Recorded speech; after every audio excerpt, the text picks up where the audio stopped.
મહેદવિયા high school, Dabhoi ખાતે સરસ્વતી સાધના યોજના હેઠળ સાયકલ વિતરણ કાર્યક્રમ યોજાયો.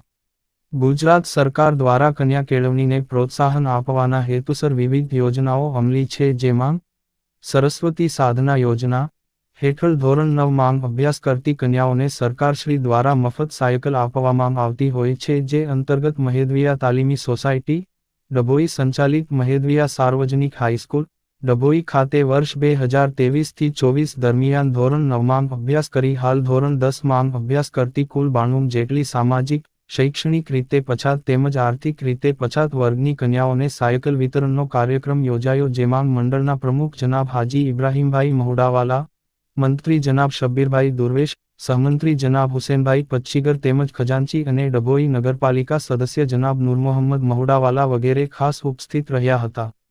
આ પ્રસંગે વડોદરા જિલ્લા પંચાયત ઉપપ્રમુખ અશ્વિનભાઈ પટેલ વકીલ ની પ્રેરક ઉપસ્થિતિ રહી હતી અને તેમના વરદહસ્તે કન્યાઓને સાયકલો વિતરણ કરવામાં આવી હતી. સાથે સાથે નગરપાલિકા સદસ્ય શીતલબેન પટેલ, સલીમભાઈ ઘાચી, શબ્બીરભાઈ શેખ વકીલ વગેરે ખાસ ઉપસ્થિત રહી કન્યાઓને પ્રોત્સાહન આપ્યું હતું.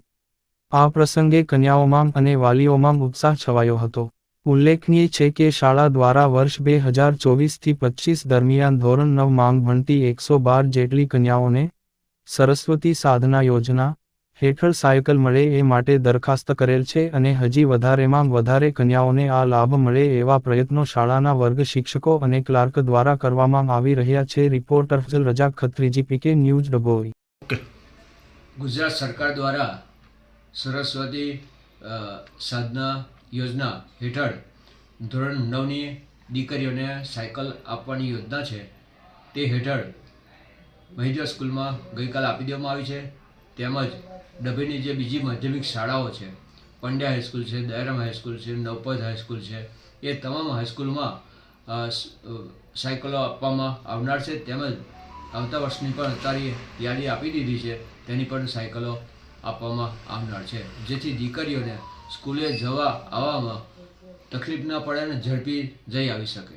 આશરે કેટલી સાયકલો આપવામાં આવી છે? લગભગ ગણીએ તો ચાર માધ્યમિક શાળાની થઈને લગભગ 450 ઉપરનો આંકડો થાય. અને કાલે મહેદવિયામાં કેટલી આપવામાં આવી? મહેદવિયામાં લગભગ 92 જેટલી આપવામાં આવી.